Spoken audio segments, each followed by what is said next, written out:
Hello everyone, and welcome back to another terrifying tale. Have you ever worked a night shift and felt like something wasn't right?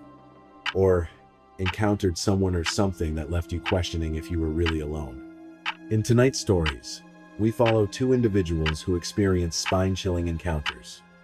A security guard at an empty mall starts seeing things he can't explain, while a worker at a small store faces a strange man whose eerie behavior leads him into a nightmare. Are these just tricks of the mind, or is something more sinister at play? Stick around, and let us know in the comments, have you ever had a creepy experience like this?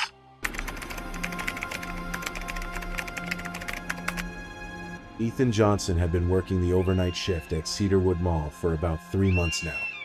It wasn't glamorous, but it paid the bills. The mall had been quiet for years, barely any customers, and the stores mostly closed early. The only thing Ethan had to deal with was the occasional skateboarder doing tricks in the parking lot or some kids sneaking in after hours. He'd patrol the parking lot, drive around in his car, and maybe have to kick someone out, nothing too crazy. Most nights were so uneventful that they almost felt like a dream. But tonight felt different. It had been a long week of late nights, and too little sleep. Ethan's eyes were heavy, his mind foggy, and the car radio was his only company. He'd been driving around the parking lot for hours, the night growing deeper and darker with every passing minute. The mall, usually so quiet, felt almost too quiet tonight. No skateboarders, no noise, just the distant hum of the parking lot lights flickering in the cold winter air. That was when he saw it. The light, on in one of the stores. It was supposed to be off. The security gates were locked after hours, and no one was supposed to be inside. But there it was, glowing through the glass doors. It was an eerie, unnatural sight. The flickering light seemed to beckon him, pulling him closer. Ethan parked his car and slowly approached the entrance. His boots echoed on the empty floor as he stepped inside. The usual sounds of the mall murmur of voices, the shuffle of feet were absent. Everything was deathly silent. He could feel his heartbeat thumping in his chest as he walked deeper into the mall. Each step felt heavier, like the darkness itself was pressing down on him. As he reached the store, his flashlight flickered, casting long shadows against the walls. He could see the security gate was still down, locked, as expected. But the light inside, it didn't make sense. His mind raced with possibilities. Maybe someone forgot to turn it off. Maybe it was a glitch in the system. But as he stood there, staring at the light, he couldn't shake the feeling that something wasn't right. He took a deep breath, trying to calm himself. It was nothing, he told himself. Just a weird glitch. But before he could turn around to leave, he heard it. A sound. A soft, almost inaudible click from behind him. His skin crawled. The hair on the back of his neck stood up. He spun around, his flashlight sweeping the room. But there was nothing. No sign of anyone. Nothing out of place. Just the light. It clicked again. And this time, Ethan could swear he saw something move inside the store, just a shadow darting behind the counter. He froze. His heart slammed against his chest, each beat louder than the last. His hands were shaking, the flashlight slipping in his grip. Was it his imagination? Was it the lack of sleep playing tricks on him? Number. He saw it. He wasn't imagining things. Someone was there. Ethan's breath hitched as he took a cautious step forward, his flashlight trembling in his grip. His mind raced, trying to process what he had just seen. The store was empty. He had checked hay, saw no one. But the air was thick, with an unnerving stillness, the kind that made you feel watched, even though no one was there. He cautiously approached the counter, his footsteps echoing in the vast emptiness of the mall. The light above him flickered again, casting long, stretching shadows that seemed to shift with every movement. Ethan's stomach twisted in knots as he leaned closer, trying to peer into the dark corners of the store. The hairs on the back of his neck stood on end as he heard another soft click. It wasn't his imagination. The light was flickering, and the air, it felt heavier. The silence was broken only by the rapid beating of his heart. He stepped back, suddenly overwhelmed by the oppressive atmosphere around him. Was someone playing a prank on him? Or worse, was there something more sinister going on? Then, From the corner of his eye, Ethan caught it again, a fleeting shadow darting behind the clothes rack, just near the light switch. He froze, the blood in his veins turning to ice. The figure wasn't moving like a persona, it was more like a blur, a quick flash of something that shouldn't have been there. He called out, his voice trembling. "I know you're in there. You need to leave. Now." No response. The store was still, silent, except for the eerie, persistent flickering of the light. And then, he saw it right there. In front of him, the switch, slowly, almost imperceptibly, turning off on its own. Ethan stood frozen, staring at the now dark store. His mind raced, struggling to rationalize what was happening. There was no way this was real. He must have been seeing things, right? The exhaustion, the sleepless nights. They were catching up with him. But deep down, something in the pit of his stomach told him this was more than just fatigue. He stepped forward slowly, his flashlight now trembling in his hand. The store, once illuminated by the strange flickering light, was now plunged into an overwhelming darkness that seemed to press in on him from all sides. His breath caught in his throat as he scanned every corner, but there was nothing, no movement, no sign of life. Yet, he couldn't shake the feeling that someone or something was hiding, waiting just out of sight. He called out again, his voice wavering. "I'm giving you one last chance. Come out now." The silence that followed was suffocating. Then, with a sharp, sudden click, the light came on again. But this time, it wasn't a flicker. It was steady. Unnaturally steady. Ethan's pulse quickened as his flashlight illuminated the interior of the store once more. The clothes rack near the light switch. It was now positioned differently closer to the switch, almost as if it had been moved. His heart pounded in his chest as he edged closer, terrified to touch the clothes, terrified to confirm what he already knew. Something had been there. The feeling of being watched intensified as the air turned colder, the hairs on the back of his neck standing straight up. Ethan quickly turned and ran back toward the mall entrance, his footsteps echoing louder than ever. He wasn't alone anymore. Something was following him. Ethan's heart was racing as he sprinted through the darkened mall, his footsteps echoing off the cold tile floor. His mind was a whirlwind of confusion and fear. The overwhelming silence was maddening, broken only by the sound of his own breathing, ragged and desperate. The farther he ran, the more the fear seemed to claw at him, tightening around his chest like a vice. He reached the main corridor, near the mall entrance, and stopped, gasping for air. The mall was still empty. He couldn't see anyone, hear any nothing, but the darkness around him felt thick, almost suffocating. He fumbled for his keys, his hands slick with sweat, and turned toward the exit. But that's when he heard it. A soft rustling sound, followed by the unmistakable creak of a floorboard. He froze, his breath catching in his throat. Slowly, he turned around. From the corner of his eye, he saw a figure no more than a silhouette move across the far end of the corridor. It was barely noticeable, like a shadow that shouldn't have been there. But it was there, and it was moving toward him. Ethan's pulse thudded in his ears as he gripped his keys tighter, as if they could somehow protect him. He backed up toward the exit, glancing over his shoulder. The figure was still there, now moving faster, its footsteps oddly quiet despite the urgency. He felt an icy chill sweep through the air. Something about the way it moved was unnatural. Ethan couldn't explain it, but his instincts screamed at him to run. He didn't need to be told twice. Ethan's legs moved on their own as he dashed for the exit, the door to freedom seeming to grow farther away with every step. His mind screamed at him to run faster, but his body was already at its limit. The eerie presence behind him was closing in, the sound of footsteps growing louder, though they were strangely muffled, like they were moving through thick air. He glanced over his shoulder. The silhouette was closer, no too close. His heart raced, threatening to explode in his chest.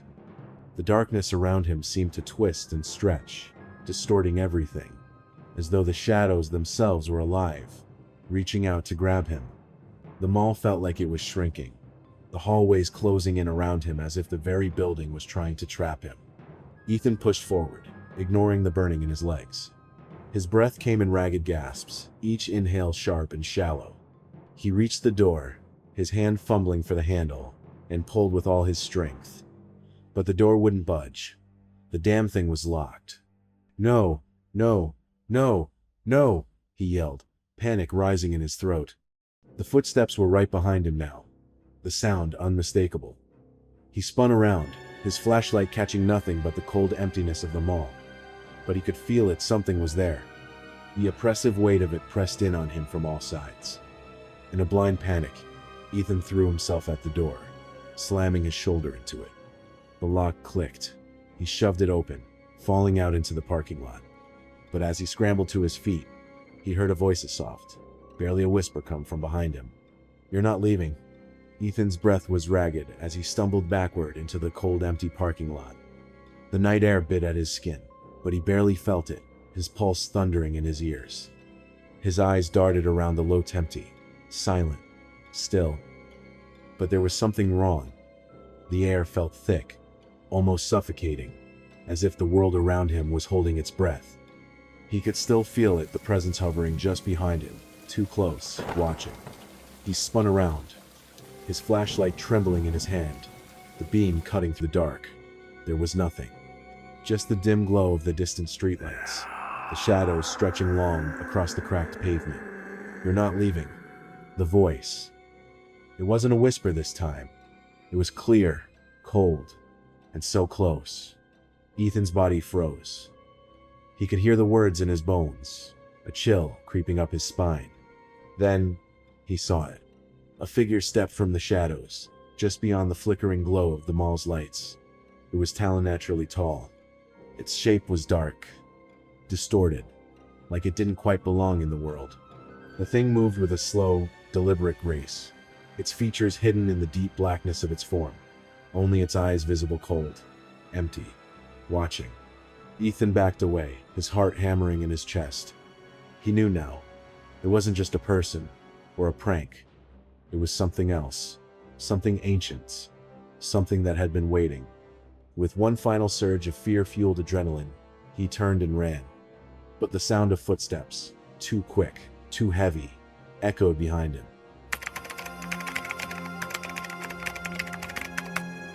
Lucas Harris was used to the quiet. The silence of the Brookview General Store on the graveyard shift had become as familiar to him as the creaking floorboards and the hum of the flickering lights above. It was the kind of job that didn't require much thought stock. The shelves, sweep the aisles, maybe deal with a couple of late-night truck drivers, or the occasional local picking up a snack. But tonight felt off. The wind howled outside, rattling the windows and sending a chill through the air. Lucas couldn't help but notice how still everything seemed, too still. The store, nestled just off the main highway in the small rural town of West Virginia, always felt empty at night. But tonight, the silence felt like something heavier, like it was pressing in on him, watching him. His eyes flicked to the clock, 3:30 a.m. A perfect time for things to start getting weird. He was leaning over a shelf, restocking bags of chips, when he heard the faint rattle.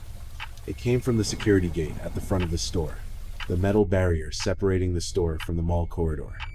At first, he thought it was just the wind, but when he listened closer, the rattling grew louder, more deliberate, as if someone was standing there, trying to get in. Lucas stood up straight, his stomach sinking. "Is someone out there?" he muttered under his breath, unsure whether he was speaking to himself or the empty store. He quickly made his way to the gate, peering through the small opening. At first, he saw nothing, just the dimly lit hallway of the mall beyond. But then he spotted him. A man, standing in the middle of the corridor. His head was tilted back, eyes staring up at the ceiling. The man's clothes were ragged, tattered jeans, an old, stained shirt. But it was his stillness that made Lucas's skin crawl. The man didn't move. He just stared blankly, his posture unnervingly rigid. Lucas felt a chill sweep down his spine. "Can I help you?" he called, his voice suddenly shaky. The man didn't respond. He just kept staring up, his hands gripping the gate, shaking it ever so slightly. Something about the way he stood, completely unaware of Lucas's presence, felt wrong. Lucas tried again, his voice louder this time. "Hey, you need to leave. The store's closed." But still, the man didn't respond. He just stared. Lucas's heart pounded in his chest as he stared at the man, still motionless, his hands gripping the gate as though he were trying to pull it open. The silence in the store felt suffocating, the air thick with an unspoken tension. Every instinct in Lucas told him to stay calm, but the nagging sense that something was wrong refused to leave. He stepped closer to the gate, his shoes squeaking on the linoleum floor. "Hey," Lucas called again, his voice shaking slightly. "I said, you need to go. Now." The man didn't react. Not a single shift in posture, not a blink. His eyes remained fixed on the ceiling as though he couldn't hear. Lucas or didn't want to. Lucas's breath caught in his throat. He could feel the hairs on the back of his neck rising, his skin prickling with a growing unease. He reached for the intercom to call for mall security, but then stopped. What if they weren't even here tonight? The mall was dead. Who would be around to help? As if on cue, the man suddenly turned his head, slowly, with a stiff, unnatural motion, his eyes locking onto Lucas through the gate. A cold chill shot down his spine. The man's stare was blank, yet there was something deeply unsettling about Ida's gaze that felt like it was digging into his very soul. Lucas stepped back instinctively, his breath quickening. "What do you want?" he whispered, though he didn't expect an answer. The man grinned just a little before turning back to the ceiling, his grip on the gate tightening. The rattle came again, louder this time. Lucas's mind raced, each thought more frantic than the last. What was happening? Who was this man? And why wasn't he responding? The man's cold, unwavering gaze sent a shiver through Lucas's body, his heart pounding faster with every passing second. He took a step back, the echo of his footsteps feeling louder in the oppressive silence. The gate rattled again, louder this time, a metallic screech that made Lucas flinch. Without thinking, he turned and rushed toward the back of the store, hoping to find some safety, some sense of control. But the fear followed him, clinging to him like a heavy fog. Every second that passed, it felt like the store was closing in on him. He grabbed the phone behind the counter, dialing the emergency number, his hands shaking so violently it was hard to get a steady grip on the receiver.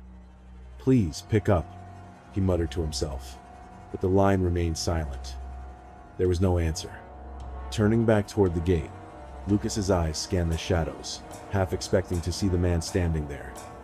But the hallway was empty. The man was gone. Lucas hesitated for a moment, confused and exhausted from the terror that had gripped him. Had he been imagining it? He blinked hard, trying to clear the fog in his mind. Maybe he had seen things.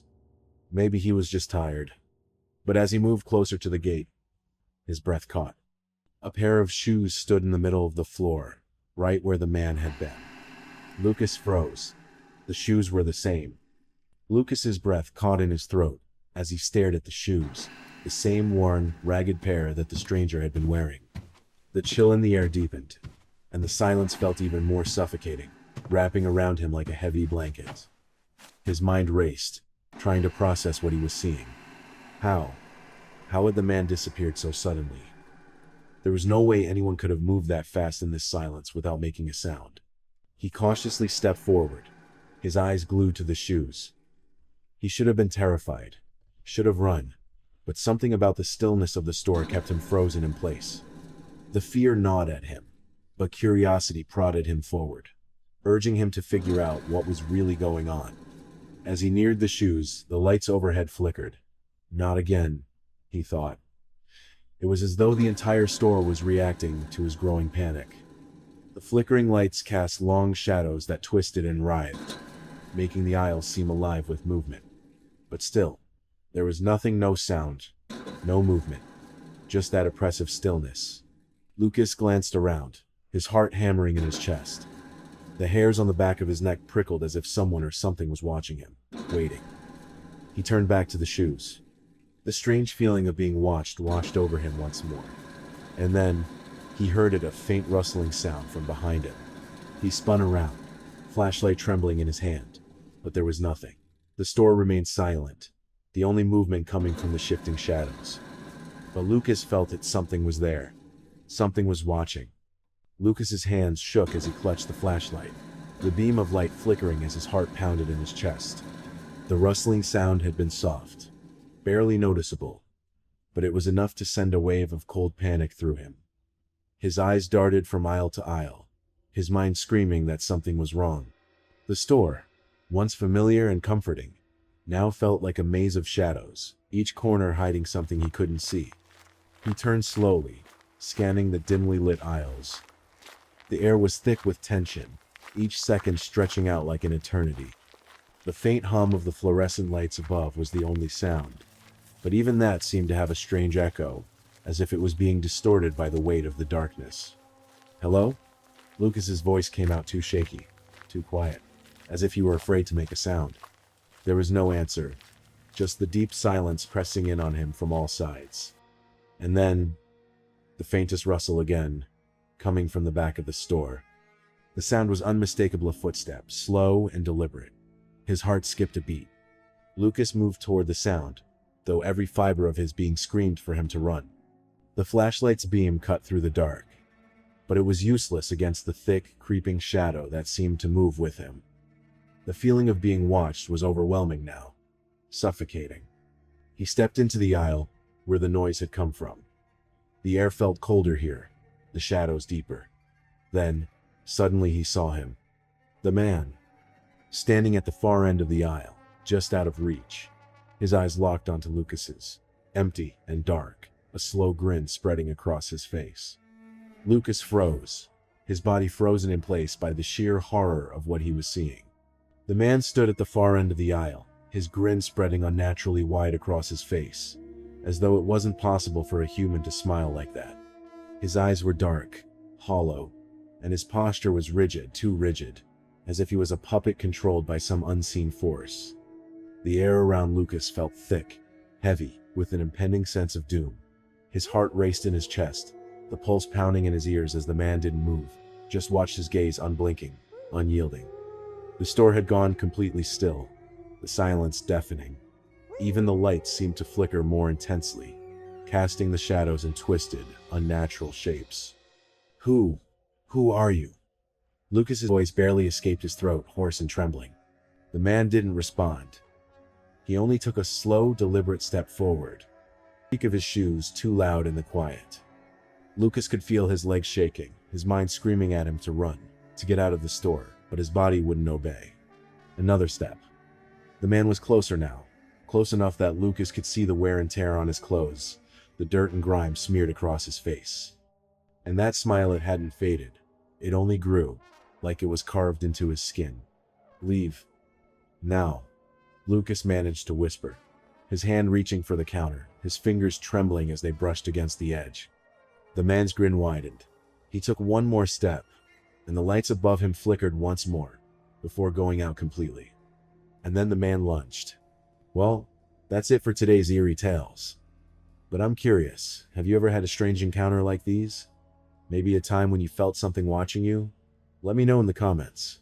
If you have your own terrifying story, I'd love to hear it. Don't forget to like, subscribe, and hit the bell so you won't miss any of our future creepy content.